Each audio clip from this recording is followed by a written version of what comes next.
Hello guys, welcome to mystic Hindi tarot. कैसे हो आप सब लोग? आई होप आप सब लोग ठीक हो, अपना ख्याल रख रहे हो और पॉजिटिव सोच रहे हो। आज हम एक कैंडल वैक्स रीडिंग करेंगे। देखते हैं इस फुल मून जो कि अगले 2 दिनों के बाद आ रहा है, लाइक परसों फुल मून है, उसके पहले आपके पर्सन की फीलिंग्स क्या है, क्या चल रहा है, उनके अंदर चेंजेस क्या आ रहे हैं आपको लेकर। क्योंकि हर फुल मून पे डेफिनेटली काफ़ी लोगों की लव लाइफ काफ़ी ज़्यादा चेंज हो जाती है, डायनामिक्स बदल जाते हैं, आपके पर्सन की सोच बदल जाती है। क्योंकि सीधा वार होता है फीलिंग्स पे, इमोशंस पे, क्योंकि मून हमारे इमोशंस से डील करता है।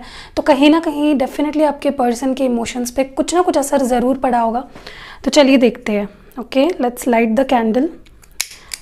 आपको पूरा फोकस अपने पार्टनर पे रखना है एंड हम देखेंगे कि इस फुल मून पे उनकी फीलिंग्स, उनके इमोशंस आपको लेकर क्या होने वाले हैं, वो क्या चाहते हैं या क्या कर सकते हैं, उनके एक्शंस क्या हो सकते हैं।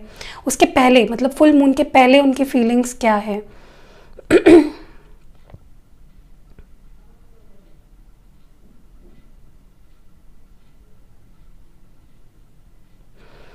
काफ़ी लोगों की तो मुझे यहाँ पे एक नई रोमांटिक ब्यूटीफुल सी साइकिल शुरू होते हुए दिख रही है। काफ़ी लोगों के अपने अपने पार्टनर के साथ मिलन होगा, रीयूनियन होगा। आप दोनों के बीच जो भी झगड़े फसाद है, मनमुटाव है, वो पूरी तरह से मिट जाएंगे और एक ब्यूटीफुल सा रिश्ते की फिर से एक नई शुरुआत मुझे होते हुए दिख रही है। क्योंकि आपके जो पार्टनर है, आपके जो लवर है, वो वही चाहते हैं। ओके, दूसरी चीज़ जो मैं देख रही हूँ, मुझे लगता है इस पर्सन को फुल मून का उनके फीलिंग्स पे इस वक्त ये असर हो रहा है कि उन्हें रिग्रेट हो रहा है, उन्हें पछतावा हो रहा है कि उन्होंने आपको पीठ क्यों दिखाई, उस वक्त आपको क्यों छोड़ा जब आपको उनकी बहुत ज़्यादा ज़रूरत थी, और उन्होंने अपने कस्में, वादे सब कुछ क्यों तोड़ दिए, क्यों आपको अकेला छोड़ दिया। इस बात का बहुत ज़्यादा पछतावा उन्हें हो रहा है। तो उस बात का उन्हें पछतावा हो रहा है कि उन्होंने आपसे दूरी क्यों बना ली, आपको अकेला कैसे छोड़ दिया। मुझे ये भी लगता है कि उस वक्त में भी उन्हें अपने फैमिली का डर था, मे बी उनकी फैमिली मना कर रही थी, या फिर उन्हें पता था कि वो आगे जाके मे बी आपको कमिटमेंट नहीं दे पाएंगे, या उन्हें मे बी लग रहा था कि वो आपको कमिटमेंट नहीं दे पाएंगे। इस वजह से उन्होंने आपके साथ दूरी बना ली और नो कांटेक्ट में चले गए, या फिर आपसे ब्रेकअप कर लिया। पर अब क्या हो रहा है ना कि इस पर्सन को किसी बात का डर ही नहीं लग रहा है। ये पर्सन इतने ज़्यादा बिंदास्त हो गए हैं आप दोनों के रिश्ते को लेकर कि क्योंकि वो रह नहीं पा रहे हैं, वो आपको बहुत याद कर रहे हैं and they want to be with you. वो आपके साथ इस रिश्ते की एक नई शुरुआत डेफिनेटली चाहते हैं, नहीं चाहते आपको छोड़ देना, आपको भूल जाना, आपकी ज़िंदगी से दूर हो जाना। उन्हें कतई ये चीज़ मंजूर नहीं है कि वो आपसे दूर रहे। तो मुझे लगता है कि काफ़ी लोगों की एक नई बिगनिंग, एक रिश्ते की एक नई शुरुआत होने वाली है। मुझे ये भी लगता है कि एक स्ट्रॉन्ग अट्रैक्शन, गज़ब का अट्रैक्शन, आपकी ब्यूटी, आपने में भी कोई फ़ोटो डाला होगा उसको देखकर, या आपकी कोई ब्यूटीफुल सी फ़ोटो है इस इंसान के पास, उसे देखकर ये पर्सन इतने ज़्यादा बहुत ही ज़्यादा मुझे लगता है इस पर्सन के अंदर आपको लेकर अट्रैक्शन दिख रहा है मुझे, और वो खींच रहा है। वो अट्रैक्शन लिटरली उन्हें आपकी तरफ खींच रहा है। ओके, जैसे एक मैग्नेट होता है ना, उस तरह से वो आपकी तरफ खींचे चले आ रहे हैं। मुझे ये भी लगता है कि आपने इस पर्सन को बहुत ही ज़्यादा हो सकता है आपने इस पर्सन को बहुत सी चीज़ें सिखाई हो, प्यार का मतलब सिखाया हो, एक बेहतर इंसान बनाया है इस इंसान को आपने, और वो उसी बारे में सोच रहे हैं कि इस बंदी ने या इस बंदे ने मुझे एक बेहतर इंसान बनाया, मुझे कई मायनों में एक अच्छा इंसान बनाया। मुझे बहुत सारी चीज़ें इस पर्सन के आने की वजह से पता चली, क्या सही है क्या गलत है। मे बी वो अपने लुक्स पे, अपने हेल्थ पे ज़्यादा ध्यान देना उन्होंने शुरू कर दिया जैसे आप उनकी ज़िंदगी में आए। ओके, मुझे लगता है ये पर्सन आपको सॉरी बोलना चाहते हैं। ओके, क्योंकि उन्होंने डेफिनेटली आपका दिल दुखाया, आपको फॉर ग्रांटेड लिया, आपको किसी थर्ड पार्टी के वजह से या किसी और के वजह से आपको दुख दिया, आपकी कीमत नहीं समझा, आपकी वैल्यू बेसिकली इस इंसान ने नहीं समझी, एंड वो बहुत ही ज़्यादा पछतावा महसूस कर रहे हैं उस बात को लेकर। ओके, बिल्कुल खुश नहीं है। हो सकता है ये आपकी माफ़ी भी मांगे इस फुल मून के आते आते। हो सकता है ये पर्सन आपसे माफ़ी मांगे, आपसे कहे कि यार मेरी गलती हो गई, मुझे तुम्हारे जैसे पर्सन को गंवाना नहीं है, ठीक है। क्योंकि वो आपकी रिस्पेक्ट करते हैं, उन्हें लगता है कि आपके जैसा इंसान ढूंढ कर भी नहीं मिलेगा। जैसे अगर वो बत्ती लेकर भी चले गए ना कहीं ढूंढने, तो उन्हें ऐसा पर्सन नहीं मिलेगा। बहुत ही इमोशनल हो रहे हैं, बहुत ज़्यादा। उनके इमोशंस तो उनके बस में ही नहीं है, इतना ज़्यादा रो रहे हैं, इमोशनल हो रहे हैं, दुखी हो रहे हैं, जिसकी कोई सीमा नहीं है। ओके, मे बी ये पर्सन हो सकता है किसी के थ्रू, अपने किसी दोस्त या आपके कोई दोस्त, उनके थ्रू आप तक कोई मैसेज पहुंचा सकते हैं, या उनके थ्रू आप से कनेक्ट कर सकते हैं, क्योंकि अब वो रह नहीं पा रहे। ओके उन्हें लग रहा है कि मैंने गलत डिसीजन ले लिया, मैंने गलत इंसान को चुन लिया। हो सकता है इन्होंने किसी और को आपके ऊपर चुन लिया हो, अपने फैमिली को, करियर को, दोस्तों को, थर्ड पार्टी को, ठीक है। और उन्हें अब इस चीज़ का एहसास हो रहा है कि नहीं, मैंने गलत किया। जो इंसान मेरे लिए सब कुछ था, मैंने अपने नादानी की वजह से, या कह लो मैंने अपने गलत डिसीजन की वजह से उस पर्सन को आज मुझसे दूर कर दिया। तो बहुत ही स्ट्रॉन्ग पछतावा तो मुझे दिख ही रहा है इनके अंदर। ओके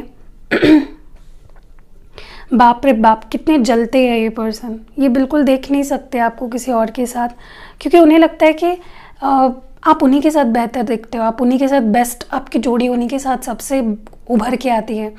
बहुत जेलसी दिख रही है इनके अंदर आपको लेकर। वो बिल्कुल भी बर्दाश्त नहीं कर सकते अगर आप किसी और को अटेंशन देते हो, अगर आप किसी और के पास ध्यान देते हो। इस पर्सन का पारा चढ़ जाता है लिटरली, ठीक है। आपके दोस्त, आपके आसपास जो भी लोग हैं ना, उनसे बहुत जल रहे हैं ये पर्सन, ठीक है। आप हो सकता है आप कोई फेमस पर्सन हो, सोशल प्लेटफॉर्म में हो सकते हो, तो उन्हें पता है कि आपके आसपास बहुत लोग हैं जो आपसे कनेक्टेड है, या जो आपके पास आना चाहते हैं जस्ट बिकॉज कि आप फेमस हो, आप ब्यूटीफुल हो, आप इंडिपेंडेंट हो, ठीक है। तो उन्हें वो चीज़ बिल्कुल ही पसंद नहीं है, ठीक है। मुझे ऐसा भी लगता है इनके पास कोई गुड न्यूज़ है आपको देने के लिए। कुछ तो गुड न्यूज़ है जो ये आपको सुनाना चाहते हैं, या दे भी सकते हैं। अगले 2-3 दिनों में मुझे लगता है आपको ये गुड न्यूज़ ये पर्सन दे भी सकते हैं। हो सकता है इन्हें कोई रिकॉग्निशन मिला हो, कोई अवार्ड मिला हो, या कुछ कॉलेज, स्कूल, जॉब में कुछ बेहतर हुआ है डेफिनेटली इनके साथ, जो ये आपसे बताना चाहते हैं। 24 घंटे और हफ्ते के 7 दिन ये पर्सन आपके बारे में सोचते हैं। ये आपके बारे में मुझे लगता है सोचना नहीं पड़ता, वो ऑटोमेटिकली चलते ही रहता है। इट इज़ नॉट समथिंग जो उन्हें करना पड़ता है, इट हैपन्स। ओके बहुत स्टॉक कर रहे हैं आपको, सॉरी बोलना चाहते हैं, स्टॉक कर रहे हैं बहुत ज़्यादा। मे बी जैसे मैंने बोला, किसी के थ्रू कोई मैसेज पहुंचा सकते हैं, ओके या कोई हल्का फुल्का मैसेज भी आ सकता है इस पर्सन का आपको। आप दोनों के बीच में जो भी गलत फहमियाँ हुई है, जो भी जिस भी वजह से आप दोनों दूर हो, या उनके मन में कोई डाउट है आपको लेकर, तो मुझे लगता है वो उसको क्लियर करना चाहते हैं। हो सकता है कि उन्हें ऐसा लग रहा है कि आप मूव ऑन हो गए हो, या आप किसी और की ज़िंदगी में, कोई और आपकी ज़िंदगी में आ गया है, तो they want to clear that misunderstanding. क्योंकि उन्हें लग रहा है कि अगर वो मिसअंडरस्टैंडिंग उन्होंने क्लियर नहीं की तो वो बहुत डिप्रेस हो जाएंगे, क्योंकि आपको लेकर ना कोई भी छोटी या बड़ी बात होती है ना, ये पर्सन बहुत डिप्रेस हो जाते हैं, बहुत परेशान हो जाते हैं। एक मज़े की बात तो ये है कि इस पर्सन को पता है आप गुस्सा हो, आप डिसअपॉइंटेड हो, आपका दिल तोड़ा है इस इंसान ने, वो चीज़ उन्हें पता भी है। ओके हो सकता है कि आपने कोई खरी खोटी सुना दी हो इस पर्सन को, या फिर आपने कोई डिसीजन ले लिया हो इस पर्सन को लेकर, और वो उस मतलब उन्हें पता है, और उन्हें लगता है कि जो आपकी गुस्सा है ना वो जायज़ है, वो गुस्सा ऐसे ही नहीं है, उसके पीछे सच में उनकी गलतियां हैं, उन कुछ रीज़न है जिसकी वजह से आप इतने गुस्सा हो। तो वो आपकी गलती, आपके गुस्से से कोई नाराज़गी उन्हें नहीं है, या कोई ऐतराज़ भी नहीं है। मुझे लगता है इनकी लाइफ में अगर कोई लीगल सिचुएशन चल रहा था, या कुछ ऐसा अगर चल रहा था जहाँ पे कुछ न्याय इनको मिलना था, तो मुझे लगता है इनको वो न्याय मिल चुका है। अगर कोई बिज़नेस का कुछ प्रॉब्लम था, जॉब का कुछ था, या कुछ लीगल इश्यूज़ अगर चल रहे थे, तो इनका कुछ फ़ायदा हुआ है, ठीक है। इनका कुछ लॉस हुआ था जिस पे इन्होंने कोई लीगल केस करा था, तो मे बी इनको वो प्रॉफिट मिल गया है, या इनकी तरफ से रिज़ल्ट आ गया है। ये भी गुड न्यूज़ हो सकती है जो वो आपको सुनाना चाहते हैं। बहुत सारे सवाल है, बहुत सारे चीज़ें इनके दिमाग में चल रही है आपको लेकर, इस कनेक्शन को लेकर। हो सकता है इनको डर लग रहा है कि आपकी ज़िंदगी में कोई और आ गया है, या आपके करीब कुछ लोग हैं जिनका इनको बहुत इनसिक्योरिटी हो रही है।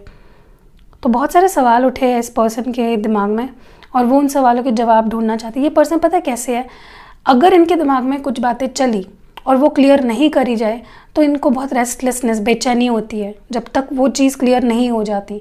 तो मुझे लगता है ये पर्सन कुछ चीज़ों को क्लियर करना चाहते हैं, आपसे बात करके सॉर्ट आउट करना चाहते हैं, ओके। और मुझे लगता है वो तैयार है, उनके पास क्या सवाल पूछने हैं, कैसे आपसे हकीकत सामने लानी है वो पता है उन्हें। तो एक बहुत ही स्ट्रॉन्ग पर्सन है, इन्हें बराबर पता है कब क्या कैसे पूछना है, कैसे क्या करना है, ओके। बहुत लोगों को तो यहाँ पे कॉल टेक्स्ट आ सकता है। अगर आपकी ये हस्बैंड या वाइफ है, हो सकता है आपके पास रहने आ जाए अगर दूर रह रहे थे, या आपको अपने पास बुला ले, ठीक है, क्योंकि ये आपके साथ मैरिड लाइफ जीना चाहते हैं। और अगर आप लोग मैरिड नहीं हो, मुझे लगता है ये पर्सन लिटरली आपको फ़ोन करके, कॉल करके ये चीज़ बोल सकते हैं कि चलो शादी कर लेते हैं, मैं नहीं रह सकती या मैं नहीं रह सकता, मुझे तुम्हारे साथ अपनी फैमिली चाहिए और मेरी फैमिली इनकम्प्लीट है तुम्हारे सिवा, ओके। मुझे लगता है इनकी लाइफ में सब खुशियाँ हैं, लेकिन फिर भी ये खुश नहीं है। क्यों? क्योंकि आप उनके लाइफ का हिस्सा नहीं हो। उन्हें लगता है कि जब आप उनकी ज़िंदगी में होते हैं तभी सही मायनों में वो खुश होते हैं, उनकी फैमिली आप हो, उनकी हैप्पीनेस आप हो, ओके। वो आपको अपने फैमिली का हिस्सा बनते हुए देखना चाहते हैं। एंड उन्हें लगता है कि अगर आप नहीं रहे उनके लाइफ में तो उनकी लाइफ में कुछ भी नहीं है, ओके। कुछ ना होने के बराबर ही है सब कुछ।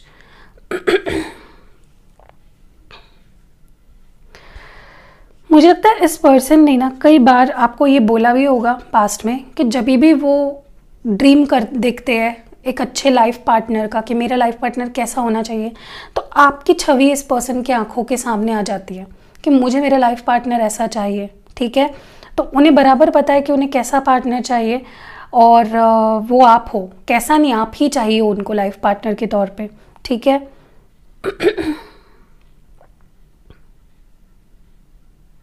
किसी किसी के लिए ऐसा भी हो सकता है, इनके दो इश्यूज मुझे दिख रहे हैं। एक तो हो सकता है इनको किसी तरह की एडिक्शन हो, ठीक है। अब ये एडिक्शन अलग अलग तरीके की हो सकती है, तो मैं उसके ऊपर कमेंट नहीं करूँगी। हो सकता है इनकी किसी एडिक्शन की वजह से आपका रिश्ता ख़राब हुआ है। एडिक्शन गेम्स खेलने का हो सकता है। एडिक्शन आपको पता है कि 2-3 चीज़ें होती है, और बिहेवियरल एडिक्शंस भी होते हैं कुछ, किसी से नार्सिसिस्ट पर्सनालिटी होते हैं, जैसे सैडिस्ट पर्सनालिटी होते हैं। तो कुछ लोग ऐसे होते हैं जिन्हें दूसरों को तकलीफ़ देकर भी उनको उसमें से खुशी मिलती है। तो हो सकता है आपके पर्सन को पास्ट में वो प्रॉब्लम रहा हो या कुछ मेंटल इश्यूज़ रहे हो, ठीक है। और बहुत इग्नोर भी किया है इस पर्सन ने, आपको इतना फॉर ग्रांटेड लिया है ना कि मुझे तो ताज्जुब हो रहा है कि अब तक आप इस पर्सन से एक्सपेक्टेशंस कैसे रख पाए, क्योंकि बहुत पेशेंस रखा है आपने इस इंसान के लिए, और इस पर्सन ने आपके पेशेंस का खूब फ़ायदा भी उठाया है। क्योंकि इस पर्सन ने, मुझे लगता है, आपको इतना डिसअपॉइंट किया है कई बार, एक बार नहीं, 2 बार नहीं, कई बार आपको इतना डिसअपॉइंट किया है जिसकी कोई हद नहीं है, जिसकी कोई सीमा नहीं है, ठीक है। और आपने फिर भी इस पर्सन को मौका दिया, फिर भी इस पर्सन का इंतज़ार किया है, ओके। मुझे यहाँ पे कुछ अल्फ़ाबेट्स दिख रहे हैं जो आपके पर्सन के नाम का पहला अक्षर या आपके नाम का पहला अक्षर हो सकता है। V है, C है, G है, H, W, U, I, T, S, Y, D, R, B, E, A, L, N, M, O, P। मुझे यहाँ पे स्वस्तिक दिखाई दे रहा है एकदम क्लियरली। मुझे यहाँ पे कुछ नंबर्स भी दिख रहे हैं, नंबर 1, नंबर 5, नंबर 3, नंबर 6।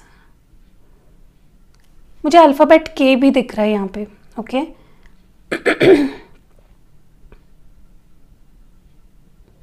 सो या, और नंबर 2 है, okay. So that was it. कैसी लगी आपको ये रीडिंग कमेंट्स में ज़रूर बताइएगा। सुबह भी मैंने एक रीडिंग डाली थी नो कांटेक्ट वालों के लिए, जो नो कांटेक्ट सिचुएशन में है, बिल्कुल बात नहीं हो रही और आप जानना चाहते हो कि वो आपसे क्या कहना चाहते हैं, उनकी दिल की बातें क्या है, वो सारी बातें मैंने उस वीडियो में बताई है आपको। तो अगर आपने वो वीडियो नहीं देखा, इसके नीचे उसका लिंक दे दूँगी मैं, आप ज़रूर जाके उसको देखिएगा। एंड अगर पहली बार चैनल पर आए हो, सब्सक्राइब ज़रूर कर लेना, वीडियो को लाइक कर देना, कमेंट्स में अपनी राय बताना। इंस्टाग्राम पे प्लीज़ फॉलो कर लेना, क्योंकि मैं वहाँ पे भी कुछ ना कुछ डालते रहती हूँ, पोस्ट वीडियोस, ओके, एक्स्ट्रा। जो मैं यहाँ पे नहीं पोस्ट करती। और अगर आपको कुछ भी ब्रेसलेट, पर्सनल रीडिंग कुछ भी चाहिए तो इंस्टाग्राम पे मेरा बायो ज़रूर चेक करिएगा। और मिलते हैं अगली वीडियो में। अपना ख्याल रखिएगा, फुल मून है, अपने इमोशंस का भी ध्यान रखिएगा, क्योंकि कई बार अप्स एंड डाउन्स होते हैं। इमोशनली हम कोई डिसीजन ले लेते हैं या कोई एक्शन ले लेते हैं जिसका बाद में पछतावा होने लगता है। सो अपने इमोशंस को काबू में रखिए, मेडिटेट करिए, चैंटिंग करिए, जिससे आपको सुकून मिलता है बेसिकली वो करिए, ठीक है। So that was it, see you next video.